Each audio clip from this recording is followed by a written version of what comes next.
नामावली का जब गान करते हैं तो शिल्पिल्ले बाई का स्मरण आता है उसमें।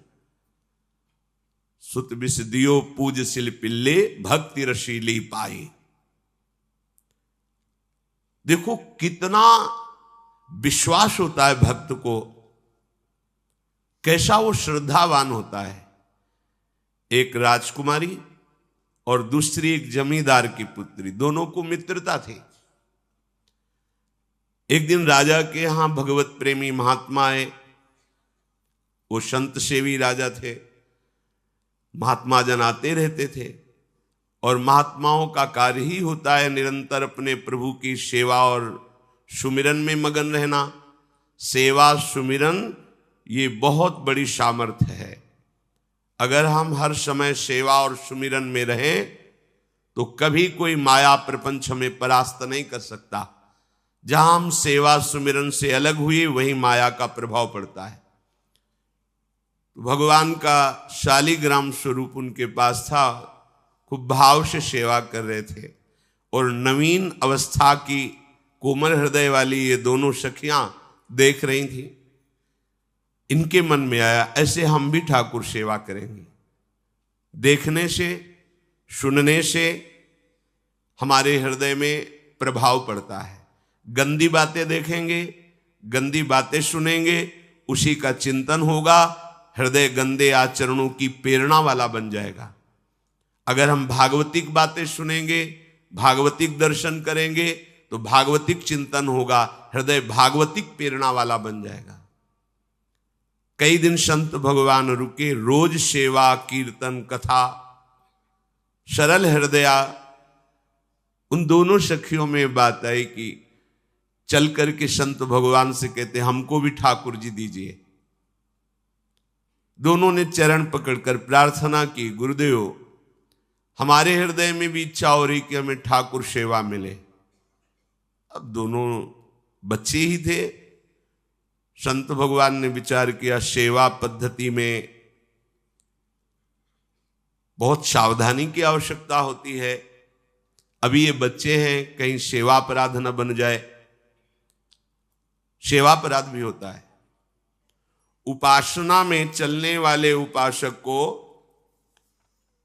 सेवा अपराध और उप सेवा अपराध 32 ये 64, इन पर सावधान रहना चाहिए। ये गलती नहीं होनी चाहिए। जैसे आप ठाकुर सेवक हैं, अपने घर में सेवा विराजमान किए हुए हैं। अब जैसे आपको ठाकुर जी के दर्शन के लिए जाना है, जहां तक ठाकुर जी के दर्शन करने के लिए जाना है, हो सके तो पादुका न पहने, नंगे पैर दर्शन करने जाए। यदि आप में ऐसी सामर्थ्य नहीं है किसी कारण से, तो सीढ़ियों में पादुका नहीं पहनना चाहिए। जहां से मंदिर की सीढ़ियां हैं, पादुका उतार कर माथा रखकर सीढ़ी में फिर चढ़ना चाहिए। खड़ाओं या पादुका पहन करके श्री विग्रह के दर्शन करने के लिए जाने में फिर अपराध लगता है। अरे अपने मालिक के दर्शन करने जा रहे हैं, स्वामी के दर्शन करने जा रहे हैं, प्रभु के दर्शन करने जा रहे हैं, तो अपनी कुटिया से और मंदिर तक नंगे पैर जाना चाहिए। ये भावना रखनी चाहिए। भरत जी जा रहे हैं प्रभु के दर्शन करने के लिए, अयोध्या से पैदल ही चले थे, तो सुकुमार चरणारविंद तो बड़े बड़े फफोके छाले पड़ गए थे। वशिष्ठ जी ने देखा, सबने मिलकर भरत जी से कहा पालकी पे बैठ जाइए। तो उनका हाँ, मेरे प्रभु यहां नंगे पैर चले हैं और मैं पालकी पे बैठ जाऊं? उचित तो यह है कि अपने प्रभु के दर्शन के लिए मैं जा रहा हूं, तो जहां जहां प्रभु के चरण पड़े वहां मेरा शीश पड़े, अर्थात सिर भर जाऊं। उचित असमोरा सबते सेवक धर्म कठोरा। यहां मैं सर के बल चल के जाऊं पर असमर्थ हूं। तो आप कह रहे हैं पैर में छाले पड़ गए, आप सवारी में बैठ जाइए। ऐसा नहीं हो सकता। तो अपने प्रभु के दर्शन करने के लिए जब जाए तो हो सके, सामर्थ्य हो तो पादुका न पहने, कोई खड़ाऊं चप्पल जूता आदि ना पहने। अगर पहने हैं तो बस सीढ़ी तक ही पहन कर जाए, ऊपर सीढ़ियों के नहीं। इतने सुकुमार मत बनो, ये आग में जलाया जाएगा शरीर, ये गाड़ दिया जाएगा शरीर, इससे ज्यादा प्यार ना करो। अब इतना दृढ़ विश्वास कि ये बच्चे हैं, सेवा भाव कैसे पूर्ण कर पाएंगे? तो उन संत भगवान ने दोनों बच्चियों से कहा, आप कल ठाकुर जी लाएंगे, हम आपको दे देंगे। तो गांव में घूमे तो आसपास गोले गोले से पत्थर मिले, पत्थर लाए 2 और कहा कि ये लो तुम्हारे ठाकुर जी हैं। दोनों को दिया। देखो गुरु वचनों पर और गुरु प्रदत्त सेवा वस्तु पर कितना भाव होना चाहिए। उन्होंने दृढ़ विश्वास किया कि मुझे भगवान गुरुदेव ने दिया, ये भगवान है मेरे। दोनों ने अपने हृदय से लगाया। अब एक जमींदार की पुत्री थी, एक राजकुमारी, स्वर्ण के सिंहासन में, और उनका नाम रखा शिलपिल्ले ठाकुर। शिल मतलब पत्थर, तो उनका तुम्हारे ठाकुर का नाम शिलपिल्ले गोविंद है। दोनों सिंहासन पर रखकर आराधना करती। भाव प्रतिपल बढ़ता गया, नाम निरंतर जप। गुरु प्रदत्त ठाकुर पर विशेष चमत्कार हृदय में प्रकट होता है यदि उन्हीं की नियमावली से चलो। अपने मन से बाजार से खरीद लाए, विराजमान किए हैं, कभी सेवा की कभी नहीं की, वो भी अच्छा है, कम से कम भागवतिक भाव तो है। लेकिन सिद्धि जो प्राप्त होती है वो गुरु कृपा से, गुरु प्रदत्त ठाकुर से। जैसे धन्ना जी को भांग के बट्टे में ठाकुर जी प्रकाशित हो गए, गुरु प्रदत्त। अब ये सखियां जब बड़ी हुई तो इनके ब्याह की बात हुई। तो जो राजकुमारी थी उनका राजकुमार से किसी से ब्याह तय हुआ, ब्याह हो गया। अपने माता पिता से जब विदाई ली तो अपने ठाकुर जी को जो सिंहासन में थे, सिंहासन से एक सुंदर पेटी में से और गोद में रखकर, और अंदर ही अंदर जल रहे हैं कि प्रभु मैंने प्रीतम आपको माना है, संसार के व्यवहार में ये प्रीतम बना हुआ है, पर प्रभु हमारे प्रीतम 2 नहीं हो सकते, हमने हृदय से आपको माना। इसी विचार में वो बड़ी उदास है। पहले पालकियों में ऐसा राज सैनिक चल रहे हैं, पालकियों में वो बहू जा रही है और राजकुमार घोड़े पर। राजकुमार बार बार पालकी के समीप जाता, दर्शन करने की इच्छा होती है ना, तो उदास देखता, मन में बड़ी गिलानी हुई। उसने कहा, एक नदी थी, उसने कहा यहां हम थोड़ी देर विश्राम करना चाहते हैं, राजकुमारी की पालकी रखी जाए और सैनिक दूर खड़े हो। वो राजकुमार वैसे ही आज्ञा हुई। तो बात करना चाहते हैं पर वो ना देखती है और ना बात करती है। और इतना सुंदर रूप, क्योंकि ब्रह्मचारिणी और भगवत आराधना। अब उसके हृदय में जलन हुई कि ऐसा क्या है जो हमसे बात नहीं कर रही। बस बार बार ऐसे पिटारी खोल के ऐसे ठाकुर जी को देखती। नाम जप और सेवा के प्रभाव से वो सिल नहीं रह गया था, वहां उसको सांवरे श्याम सुंदर की झांकी मिलती थी। जब अपने शिलपिल्ले ठाकुर जी को देखती तो ललित त्रिभंगी श्री लालजू महाराज श्याम सुंदर दिखाए, अत्यंत आसक्ति। गुरु प्रदत्त किसी भी शब्द में, किसी भी वस्तु में दिव्यता होती है, बस हमारी भावना होनी चाहिए। अरे बोले ये हम नहीं दे सकते, ये गुरु प्रदत्त है, नहीं हम प्राण दे सकते हैं, लेकिन ये नहीं। जिसका गुरु वचन पर, गुरु प्रदत्त वस्तु पर, गुरु प्रदत्त ठाकुर पर दृढ़ निष्ठा हो गई, वही सिद्ध हो जाता है। अब उसने समझ लिया कि पिटारी में जो कुछ है यही हमारे और राजकुमारी के बीच में बाधा है। 2-4 दासियों को बुलाया और कहा इनको बातों में उलझाओ, पिटारी पीछे हमें दो। वो प्रवीण दासियां उनको विनोद भाषा में, हंसी मजाक में बात, लेकिन वो उदासीन। धीरे से गोद में पेटी थी, ले ली, हम लिए हुए हैं, आप बातचीत में सारा, और पेटी उनको दे दी। राजकुमार ने राजकुमारी से कहा यही पेटी तो हमारे आपके बीच में बात, फेंक दी नदी में। अब तो जो उसके हृदय में पीड़ा हुई, भारी व्याकुलता। अब राजकुमार है, सैनिकों के साथ तुरंत पालकी उठवाई, महल ले गया। पर वो आसक्त है, इतनी सुंदर राजकुमारी, क्योंकि भागवतिक तेज से संपन्न में आकर्षण होता है। राजकुमारी ने कहा, यदि हमारे ठाकुर नहीं तो मैं नहीं। आज से अन्न जल त्याग, प्राण त्याग दूंगी अगर हमारे ठाकुर जी हमारे समीप नहीं तो। आज से अब एक बूंद पा कैसे पिए? अपने ठाकुर को भोग लगा के पाला है और ठाकुर जी फेंक दिए गए। भारी व्याकुलता, जैसे मीरा जी कहते, दृश्य बिन दुख न लागे नैन, न रात में नींद है न दिन में अन्न जल है, व्याकुलता। अब भयभीत हो गया राजकुमार। पूरा महल इस विषाद से हो गया कि अगर नवीन राजकुमारी प्राण त्याग देती है तो क्या होगा लोक समाज में, कि अभी नवीन राजकुमारी गई, ये लोग ऐसे निर्दयी हैं कि ऐसा व्यवहार किया कि उसने प्राण त्याग दिया। राजकुमार घुटने में आ गया। घुटने टेक कर राजकुमारी से कहा, मैं तुम्हें दुखी नहीं करना चाहता, पर मैं तुमको छोड़ भी नहीं सकता। अब हमें आप वो उपाय बताओ जिससे आप मुस्कुरा दो, आप प्रसन्न हो जाओ। तो उनका, हम अपने ठाकुर के बिना जीवित नहीं रह सकती। यदि आप हमें जीवित देखना चाहते तो हमारे ठाकुर जी ला के दो। ठाकुर जी को नदी में फेंक दिया था। पारिवारिक जनों के साथ राजकुमार उस नदी के तट पर गए और राजकुमारी से कहा, तुम्हें इतना प्रेम ठाकुर जी से, तो तुमसे ठाकुर जी कितना प्रेम करते हैं? अगर तुमसे ठाकुर जी प्रेम करते हैं तो मुझे प्रमाणित कर दो, तो मैं जीवन भर तुम्हारी आज्ञा में रहूंगा। अच्छा, तो तुम ये देखना चाहते हो कि ठाकुर जी हमसे कितना प्रेम करते हैं?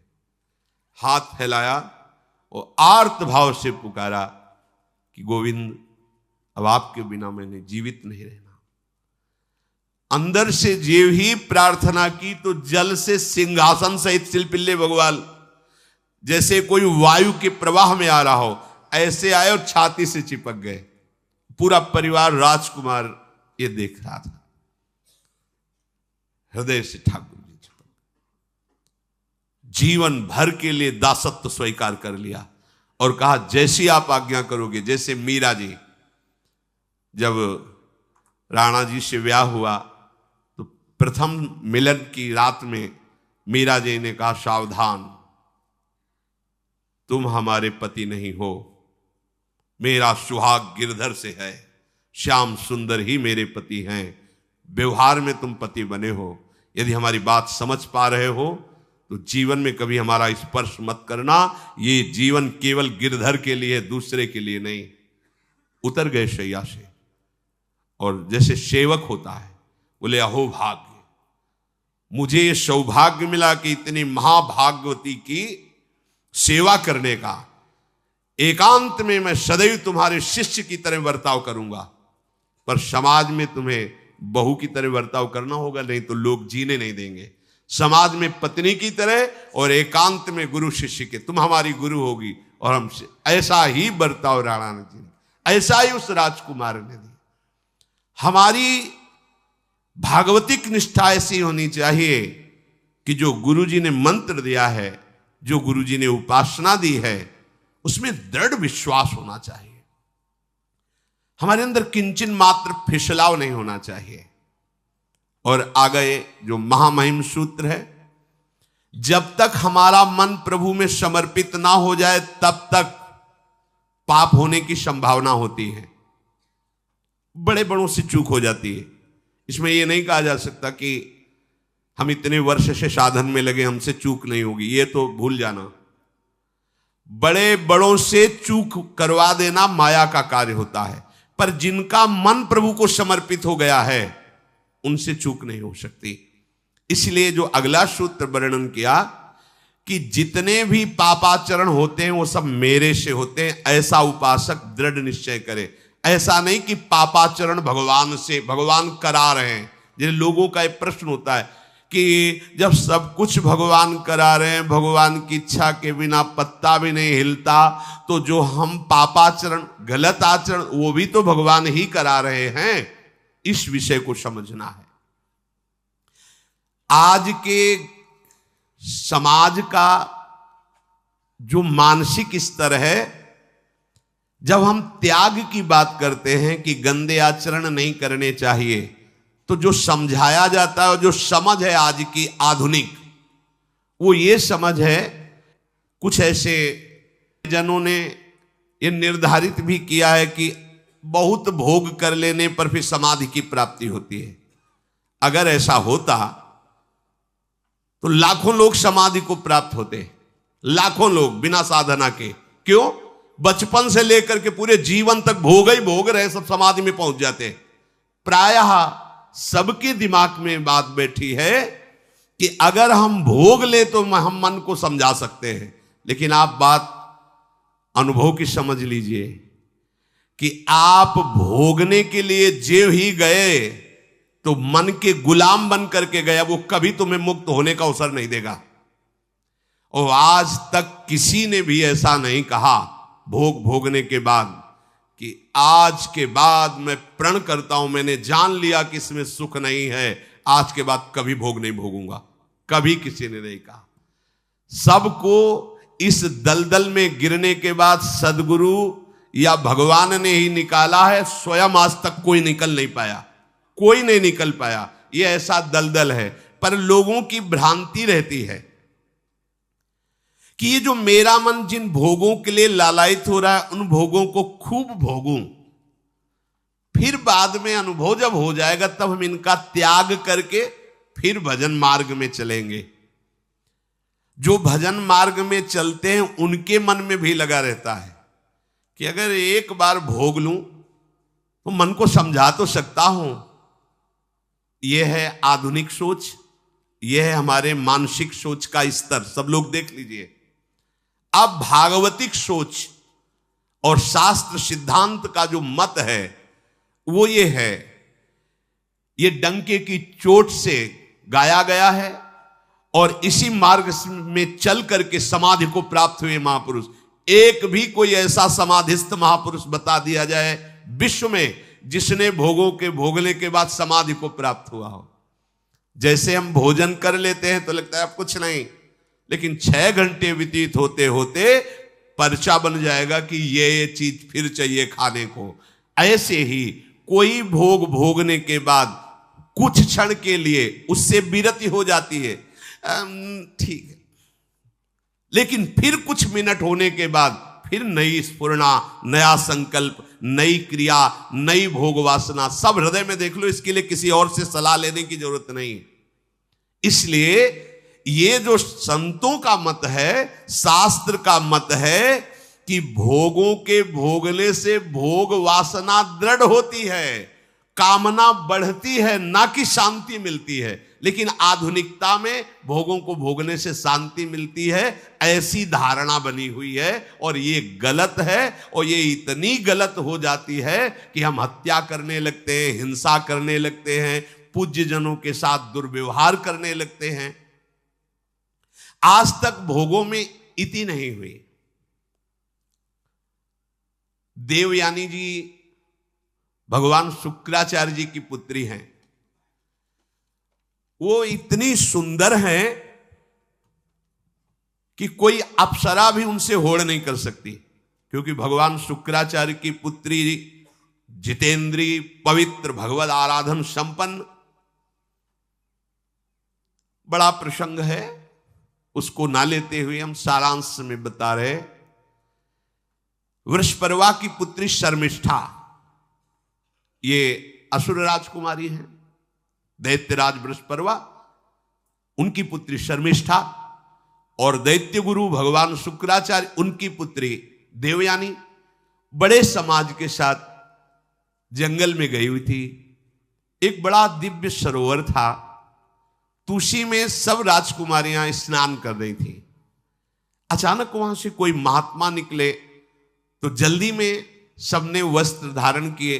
तो शर्मिष्ठा के वस्त्र देवयानी ने और देवयानी के वस्त्र शर्मिष्ठा, वो महात्मा निकल गए। वहां कोई उनको टिकना तो था नहीं।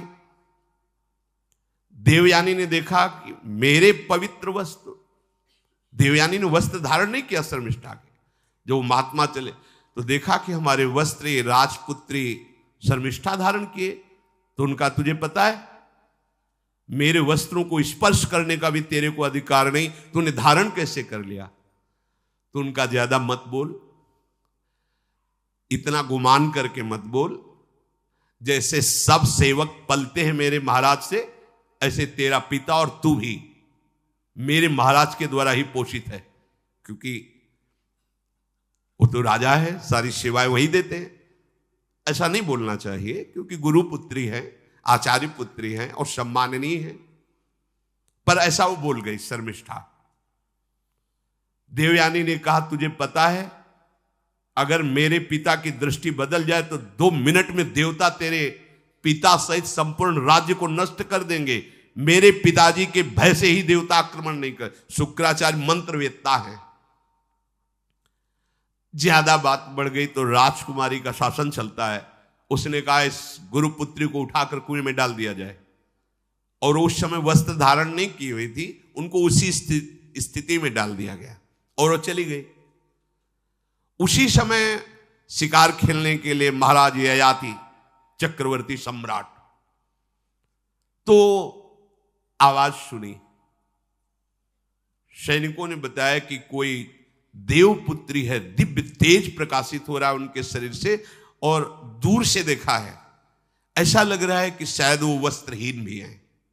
उन्होंने कहा तुम लोग दूर जाओ, और स्वयं महाराज ययाति गए और उनको तो जब हाथ पकड़ के निकाला और अपने वस्त्र से उनको आवेष्टित किया तो उन्होंने कहा कि हमारी आर्य मर्यादा है, एक बार आपने हमारे शरीर को देख लिया और हमारे हाथ को पकड़ लिया, अब आप हमारे जीवन भर के लिए पति स्वरूप हैं, स्वीकार कीजिए। तो उन्होंने कहा कि देवपुत्री मैं तो आपका परिचय भी नहीं जानता हूं, आप कौन हैं? तो उन्होंने कहा भगवान शुक्राचार्य की पुत्री देवयानी। घुटने पे हो गए तत्काल। उन्होंने कहा इतने बड़े महापुरुष की पुत्री के साथ मैं ब्याह कर सकूं, मेरी सामर्थ्य नहीं, क्योंकि मैं क्षत्रिय कुल में प्रकट हुआ राज परिवार से हूं, और वो तो देवताओं के द्वारा भी वंदनीय है शुक्राचार्य जी। तो उनका आप निश्चिंत रहो, ये विषय मैं संभालूंगी, पर आप मेरे पति हैं, ये स्वीकार कीजिए। बोले यदि शुक्राचार्य जी इस पर राजी हैं तो हम ये बात स्वीकार करते हैं। शुक्राचार्य जी विलंब होने के कारण व्याकुल ही थे। देवयानी जी ययाति जी को लेके गई। बड़ा प्रसंग है, पर उन्होंने कहा जब आप राजी हैं तो हम राजी हैं। शुक्राचार्य जी राजी हुए और वृषपर्वा को सूचना दिया कि मैं तुम्हारे राज्य को त्याग कर जा रहा हूं। वो तो तत्काल आकर चरणों में गिरे, महाराज आपके बिना मेरा अस्तित्व क्या है, आप कैसे राजी हो सकते हो? बोले मेरी पुत्री को दिगंबर करके कुएं में डाल दिया गया, मैं इस अपराध से बिल्कुल तुम्हें माफ नहीं कर सकता। बोले कोई उपाय? तो बोले देवयानी बोले। तो देवयानी ने कहा तुम्हारी पुत्री हमारी दासी होकर चले तो मैं तुम्हें क्षमा कर दूंगी। बोले बिल्कुल ठीक, तथास्तु। पूरे राज्य की रक्षा के लिए राजकुमारी शर्मिष्ठा को देवयानी की दासी भाव में अब महाराज ययाति के महल पे पहुंचे। देवयानी ने कहा कि ये जो दासी भाव में आई हुई हैं ये सर्वांग सुंदरी हैं, और आपका कभी मन उधर चलना भी नहीं चाहिए, अगर चलेगा तो आप हमारे दंड के पात्र बन जाएंगे। स्वीकार कर लिया और बहुत दूर उनके लिए महल का निर्माण करवाया और वो सेवा में आती है। कुछ समय के बाद जब देवयानी जी के पुत्र हुए तो वन विहार के लिए अपने पुत्रों को लेकर चली, तो उधर शर्मिष्ठा के 2 पुत्र हो चुके थे, इनको पता भी नहीं था, और वो दौड़ कर आए, ययाति को पिताश्री कह करके आलिंगन किया। छोटे छोटे बच्चे। देवयानी ने कहा कि हमने कहा था तुम्हें देखना भी नहीं है, और ये किसके पुत्र हैं?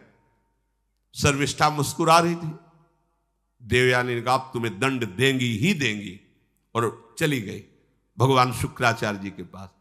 ययाति भयभीत होकर के गए और शुक्राचार्य से प्रार्थना करे क्षमा कीजिए मुझसे गलती हो गई। और शर्मिष्ठा से ऐसे नहीं मिले। शर्मिष्ठा ने कहा था कि आप जानते हैं कि मैं दासी नहीं हूं, मैं राजकुमारी हूं, ईर्ष्यावश दासी बना करके लाई गई हूं, और मेरी सखी के पति हो इसलिए आप मेरे भी पति हो, मेरा अधिकार है आपसे संतान उत्पन्न करने का, शास्त्रीय सिद्धांत है।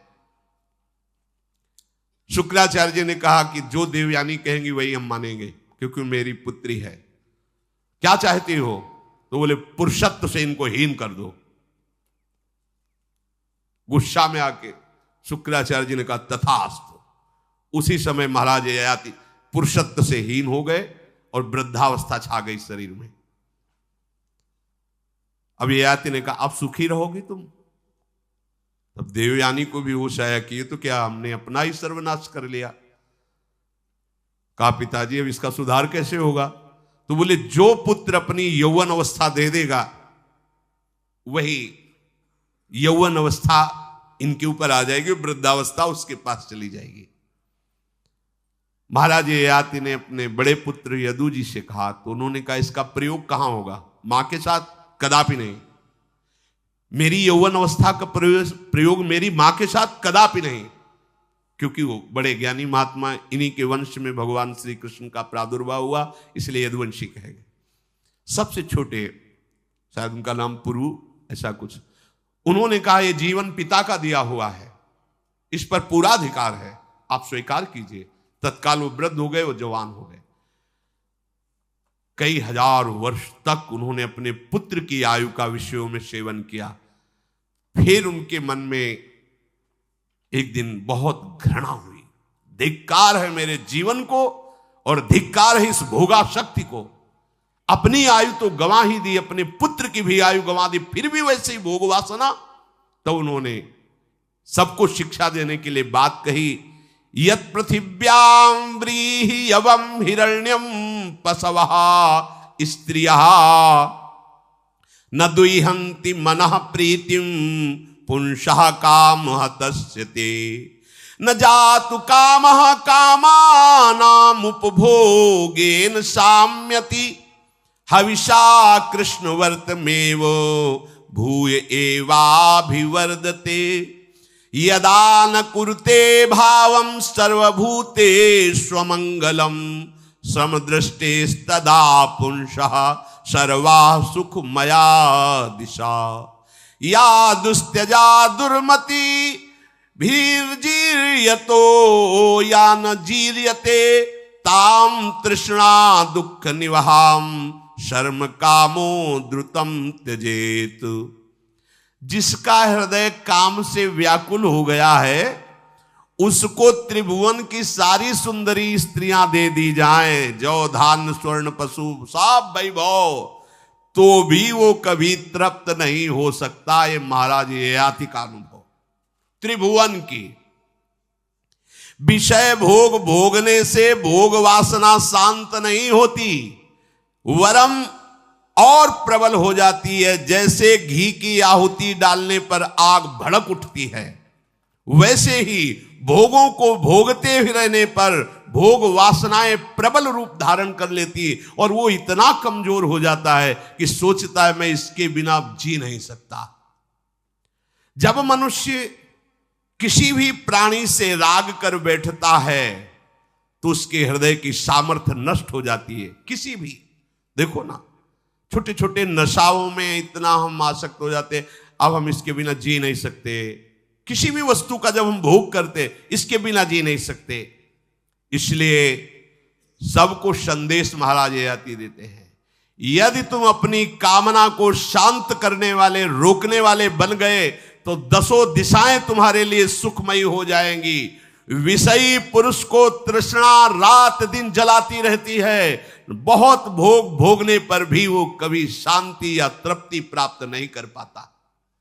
इसलिए जब हम भगवत मार्ग में चलते हैं तो ये तृष्णा और कामना ये डाइन की तरह हमारे हृदय में लगी रहती है। तृष्णा भोगे हुए भोग को बार बार भोगने की इच्छा, कामना सुने हुए देखे हुए भोगों को भोगने की इच्छा।